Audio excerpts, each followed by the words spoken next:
ये मैंने इसलिए बता दिया कि एक बात समझ में आ जाए, कथा गायन वाचन से आप सभी परिचित हैं, अनजान कुछ भी नहीं है।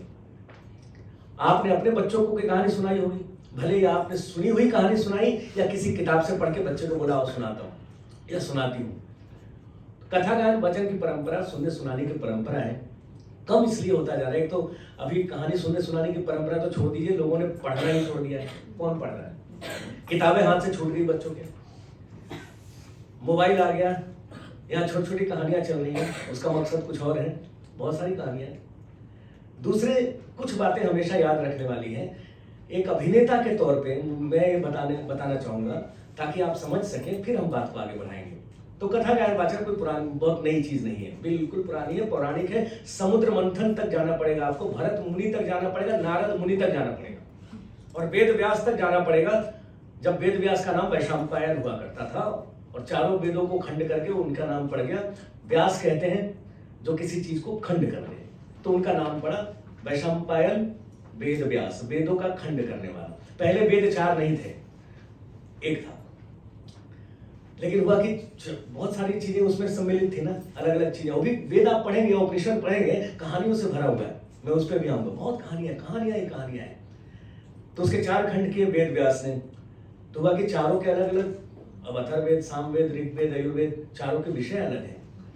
अब कोई अगर एक ही विषय को पढ़ना चाहे तो क्या होगा? मुश्किल है। वो एक विषय पढ़ेगा 3 छूट जाएगा। कोई आयुर्वेद पढ़ना चाहे तो सामवेद छूट जाएगा, कोई साम पढ़ना चाहे तो अथर्व छूट जाएगा। तो फिर ये बात हुई कि भाई ऐसा क्या करें कि कोई अगर चारों एक साथ पढ़ना चाहे, एक ऐसा गाइड, मास्टर गाइड कोई हो जिसमें चारों ही सम्मिलित हो, और अगर उसको पढ़ लिया जाए तो पता चले कि चारों का एसेंस आपको मिल गया। तब लिखा गया जय संहिता। अब ये जय संहिता क्या है? वेद व्यास लिखे, ये महाभारत है। पहले इसका नाम जय संहिता था, महाभारत नहीं था। ये महाभारत जब लिखा गया तो वेद व्यास और इन लोगों ने कहा कि भैया ये ऐसा ग्रंथ है कि अगर आपने महाभारत पढ़ लिया तो आपने चारों वेद पढ़ लिया। आप इसमें उठा के देखिए, महाभारत अद्भुत कहानी है, अद्भुत कथा है। उसमें सामवेद भी है, अथर्ववेद भी है, राजनीति भी है, श्रृंगार भी है, वीर रस भी है। कौन सा रस महाभारत में नहीं है? और कौन सा वो महाभारत के बारे में वहां लिखा हुआ है कि जो यहां लिखा हुआ है, ठीक है, वो सत्य है। वो दूसरी लाइन पूरी होगी तो आपको पता चलेगा, जो महाभारत में नहीं लिखा वो दुनिया में कहीं नहीं हो रहा। और लिखा कि महाभारत में जो कुछ लिखा हुआ है वो आज भी दुनिया में कहीं ना कहीं हो रहा है।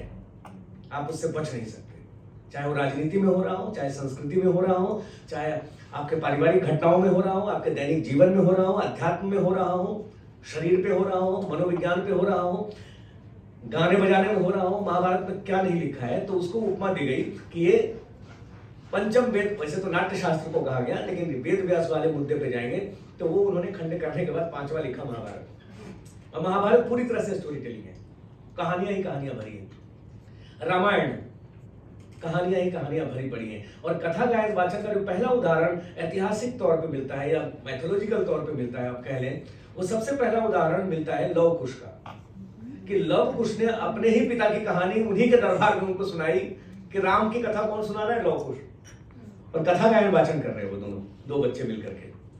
ऐसे बहुत सी चीजें हैं जो आप कृष्ण लीला में भी देखेंगे तो आपको मिलेगा। फिर हरिवंश पुराण आपको पढ़ना पड़ेगा, फिर गरुड़ पुराण पढ़ना पड़ेगा, नहीं जाते, ये सब कहानियां भरी पड़ी हैं। फिर आपको बहुत दूर जाना पड़ेगा तो बाल लीला से लेकर के वेद व्यास जी को बहुत परेशानी हुई जब महाभारत लिख लिया, चारों वेद लिख लिए, सब कुछ हो गया, तो उनको लगा, बहुत असंतुष्ट थे वो। तो आपने भगवत पुराण की बात सुनी होगी, नाम सुना होगा भगवत पुराण, जिसमें सिर्फ कृष्ण की बाल लीलाओं की चर्चा है। और वेद व्यास जब बहुत परेशान हो गए, बहुत ही असंतुष्ट हो गए, तो नारद जी से उन्होंने पूछा कि मैं सब कुछ कर चुका हूँ, चारों वेदों की रचना कर दी मैंने, उपनिषद मैंने लिख दिया, इतने सारे लिख दिए, अब मैं अंदर क्या ऐसा है जो मैं नहीं लिख पाया, जो नहीं कह पाया हूँ। तो नारद जी ने उनसे कहा कि आपसे एक चीज छूट गया। बोले क्या?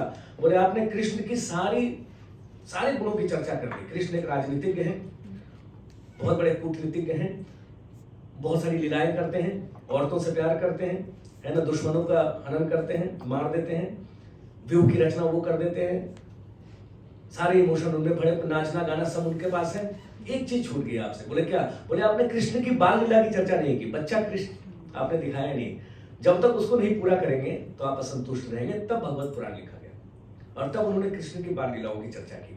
तो आप देखिए, मैं ये बातें इसलिए नहीं बता रहा हूं कि कोई मैं महाभारत या रामायण की चर्चा करना चाहता हूं। मैं ये बताना चाहता हूं कि ये जो स्टोरी टेलिंग चल रहा है ये आज से नहीं चल रहा है।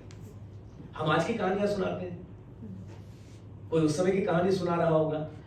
तो कथा कहानी सुनाने की परंपरा से आप सब वाकिफ हैं। ऐसा कुछ मैं नहीं बताने जा रहा हूं जो आपको नहीं पता है। मैं सिर्फ याद दिलाने जा रहा हूं क्योंकि आप सब कहीं ना कहीं अपनी जड़ों से जुड़े हुए हैं। अगर आप अपने जड़ों से जुड़े हैं तो कहानियों से जुड़े ही रहेंगे। और पूरी जिंदगी एक कहानी है। शेक्सपियर कह के गए कि जीवन है एक किस्सा कहा किसी मूर्ख का। किसी मूर्ख के द्वारा कहा गया एक कहानी, कही गई एक कहानी है, उसका नाम जिंदगी है। तो ये चलता रहेगा। अब आता हूं मैं असली मुद्दे पे। ये मैंने इतना बकबक इसलिए किया ताकि आपको ये पता चल जाए कि आप सब कुछ जानते हैं, कुछ नया नहीं बोलने जा रहा हूं। अब आते हैं, अब पूरी तरह से इंटरेक्टिव हो जाते हैं। कुछ करके देखेंगे, कुछ सुनेंगे, कुछ गुनेंगे, कुछ गाएंगे, क्या दिक्कत है। लेकिन ये टू वे ट्रैफिक होगा। 2.5 घंटे का समय है। 2.5 घंटे में म्यूजिकल रिसाइटेशन और स्टोरी टेलिंग के बारे में एक ग्लिम्स तो दिया जा सकता है, बताया जा सकता है। ये नहीं बताया जा सकता, पूरा इतिहास नहीं समझाया जा सकता क्योंकि बहुत विस्तार है। कथा गायन वाचक का विस्तार अगर आप पढ़ने लगेंगे, सुनने लगेंगे तो मुझे लगता है कई साल चाहिए। पूरी किताब लिखनी पड़ेगी तब हम समझ पाएंगे। सिर्फ मैं आपके ही क्षेत्र को पकड़ लूं जहां की आप रहने वाले हो तो पता चला उसी पे महीने भर लग जाएगा समझने में कि वहां कितने तरह के, कितने फॉर्म्स ऑफ स्टोरी टेलिंग है। वहां बहुत सारे हैं। तो हम मुद्दे पे आते हैं। एक बात बताइए, आप सब 6 दिनों से यहां हैं, आप